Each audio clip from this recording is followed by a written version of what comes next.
Assalamualaikum warahmatullahi ta'ala wabarakatuh. Bismillahirrahmanirrahim. Islam mencatat sejarah panjang mengenai peperangan, ketangguhan, strategi, serta kekuasaan yang ditoreh dari segala peristiwa yang pernah dilalui. Diketahui perang besar pertama kali yang dialami umat Islam melawan musuh-musuhnya yaitu Perang Badar yang terjadi pada tanggal 17 Ramadan 2 Hijriah atau 13 Maret 624 Masehi. Dan masih banyak kejadian peperangan lain sebelum dan setelah Perang Badar itu. Dari peperangan yang dihadapi umat Islam sejak zaman dahulu sehingga sekarang tak luput dari seorang panglima yang gagah dan berani memimpin suatu pasukan, serta para pengikut yang tak kalah hebatnya.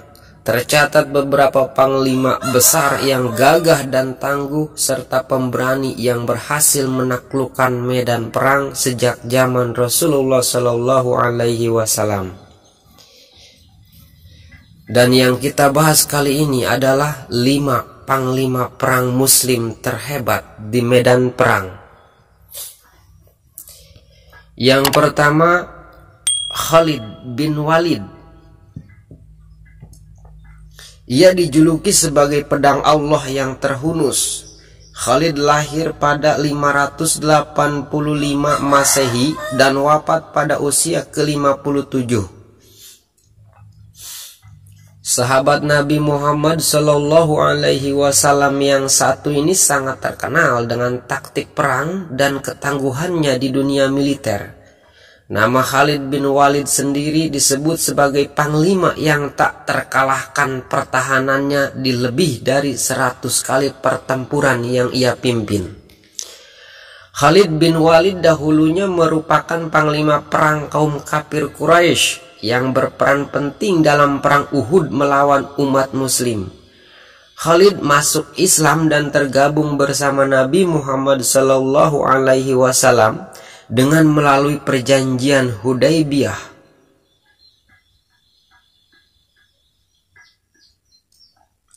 Pencapaian strategis yang diraih yaitu penaklukan Arab selama perang Riddah, Persia Mesopotamia, dan Suriah Romawi dalam waktu 4 tahun. Kelihayan Khalid juga terlihat pada pertempuran Yarmuk.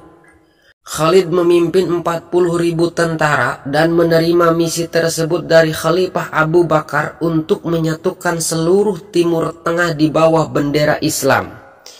Musuh yang mereka hadapi merupakan pasukan gabungan Armenia, Slavia, Ghassanid, dan juga pasukan Romawi Timur yang berjumlah 150.000. Dalam perang tersebut, pasukan Islam di bawah pimpinan Panglima Khalid bin Walid mencapai kemenangan telak, merebut Palestina, Suriah, dan Mesopotamia dari Kekaisaran Romawi kuno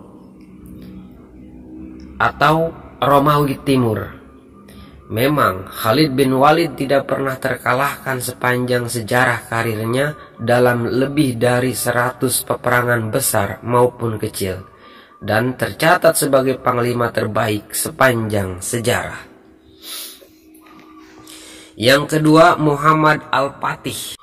Disebutkan di dalam kisahnya, kekuasaan yang dipimpin oleh Muhammad Al-Fatih sebagai satu-satunya pemimpin yang berhasil membuat Konstantinopel waktu itu tunduk. Sebagaimana hadis Nabi Muhammad Sallallahu Alaihi Wasallam yang diriwayatkan oleh Ahmad bin Hanbal Al-Musnad, yang artinya kota Konstantinopel akan jatuh ke tangan Islam. Pemimpin yang menaklukkannya adalah sebaik-baik pemimpin, dan pasukan yang berada di bawah komandonya adalah sebaik-baik pasukan. Hadis tersebut merupakan dorongan besar bagi Mehmed II untuk menaklukkan Konstantinopel. Berbagai upaya yang dilakukan hingga beberapa kali menemui kegagalan.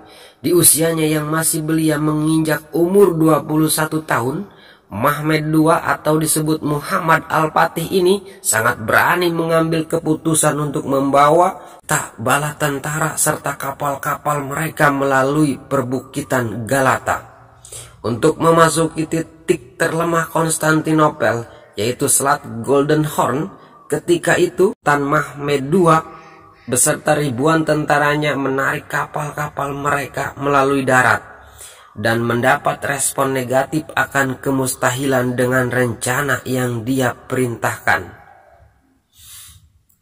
Dan dengan tegas dan berani Muhammad Al-Fatih memerintahkan kepada bala tentaranya untuk bergegas melakukan hal tersebut. Sebanyak 70 kapal diseberangkan melalui bukit hanya dalam satu malam. Saking hebatnya, sastrawan Yoilmas Oztuna berkata, "Tidaklah kami pernah melihat atau mendengar hal ajaib seperti ini. Mehmed telah menukar darat menjadi laut dan melayarkan kapalnya di puncak gunung. Bahkan usahanya ini mengungguli apa yang pernah dilakukan oleh Alexander the Great. Dan bahkan sehari sebelum beliau menjalankan strategi tersebut, Muhammad Al-Fatih memerintahkan semua tentaranya untuk berpuasa pada siang hari dan melaksanakan sholat tahajud pada malam harinya sebelum berperang untuk meminta kemenangan kepada Allah Subhanahu wa Ta'ala. Alhasil, Mehmed II berhasil membawa kemenangan dengan menaklukkan Konstantinopel dan memimpinnya menjadi lebih baik dari sebelumnya. Ia melindungi seluruh rakyat di sana, baik muslim ataupun non-muslim. Yang ketiga, Salahuddin Al-Ayyubi. Jejak karir Salahuddin Al-Ayyubi merupakan pemimpin pasukan muslim dalam perang salib melawan umat Kristen. Sejak saat itu namanya melejit di kalangan muslim dan Kristen, merebut Yerusalem yang saat itu dipimpin Balian dari Ibelin dalam 12 hari pertempuran. Dan dengan kemuliaannya, Salahuddin tidak menyakiti satupun para tawanannya dari tentara Kristen dan melepaskannya bagi yang mau kembali ke Eropa.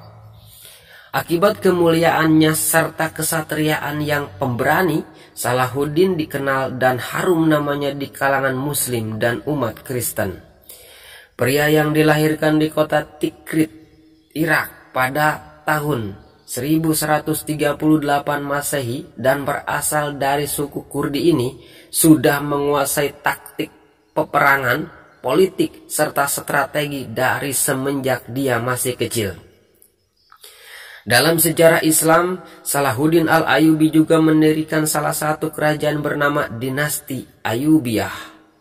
Daerah kekuasaannya pun cukup luas, meliputi Mesir, Yaman, Diyarbakir, Mekah, Hijaz, dan Irak Utara. Sampai pada akhir kejayaan Salahuddin berakhir, dirinya wafat pada tahun 1193 Masehi. Kematian beliau menandakan bahwa kerajaan yang didirikannya kian melemah. Dinasti Ayyubiyah berakhir ketika pemimpin terakhir, itu Sultan Ayyubiyah, terbunuh oleh budak Mamluk. Yang keempat, Usamah bin Zaid. Panglima Usamah bin Zaid pada usianya yang masih menginjak angka 18 tahun ditunjuk oleh Rasulullah Shallallahu Alaihi Wasallam sebagai pemimpin dalam sebuah pasukan perang Islam melawan Romawi Timur. Dalam usianya yang masih muda, Usamah diragukan oleh sahabat yang lainnya karena tugas yang berat diberikan kepada anak yang masih berusia 18 tahun. Dikisahkan dalam perjalanannya dari Madinah menuju perbatasan Syam, Usamah mendengar kabar berita atas kematian Nabi Muhammad Shallallahu Alaihi Wasallam. Maka dia bergegas balik menemui Nabi dan menghentikan perjalanan pasukannya. hingga Abu Bakar yang pada waktu bersamaan diangkat sebagai khalifah yang menggantikan Rasulullah Shallallahu Alaihi Wasallam, memerintahkan Usama untuk bergegas balik menyelesaikan amanah dari Nabi tersebut. Hingga Usama dengan pasukannya bergegas menuju perbatasan Syam, dan dengan strategi yang matang, pasukan Usama berhasil mengalahkan musuh dengan cepat. Hingga saat itu Usama menjadi diperhitungkan dan disegani dari kalangan sahabat-sahabat Nabi.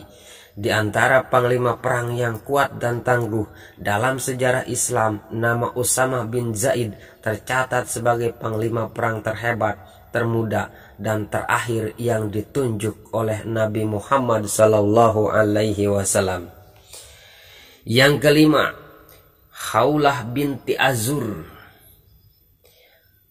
Apabila Khalid bin Walid disematkan gelar sebagai pedang Allah, maka Khawlah binti Azur merupakan panglima dari kalangan perempuan yang juga disebut dengan pedangnya Allah. Pada awalnya, Khawlah merupakan petugas medis yang bertugas pada saat peperangan berlangsung.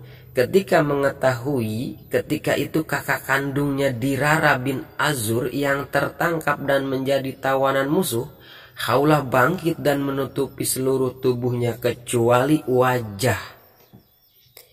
Dan dia bergegas membantu kakaknya melawan dan menghadang musuh dengan menunggangi kuda. Pada saat itu, pasukan di bawah pimpinan Khalid bin Walid sedang terpukul oleh musuh. Khawlah maju dengan beraninya dan menghadang musuh-musuh Allah. Tak sedikit pun keraguan dan kegentaran terlihat darinya. Keadaan fisik yang mendukung, kekar, tinggi, dan pemberani. Ia cekatan memainkan taktik perang dan kelihayannya memainkan pedang serta menunggangi kuda. Hingga pasukan pun terheran-heran dengan kehadiran dan kemisteriusannya karena semua badannya ditutupi kecuali matanya. Di luar dari kehebatan dan keberaniannya di medan perang, Khawlah terkenal dengan strateginya yang jitu. Pada perang Sahura, ia yang merupakan tim medis dari tentara muslim tertangkap oleh musuh dan ditahan bersama dengan rekannya yang lain. Khawlah tidak kehilangan akal dan memotivasi para tawanan lain untuk berani dan melawan musuh-musuh Allah. Dengan cekatan dan tangan kosong serta memanfaatkan keadaan sekitar, Khawlah berhasil menyelamatkan diri dan rekannya dari tawanan musuh. Itulah 5 panglima muslim terhebat di medan perang. Wallahu a'lamu bishawab. Wassalamualaikum warahmatullahi taala wabarakatuh.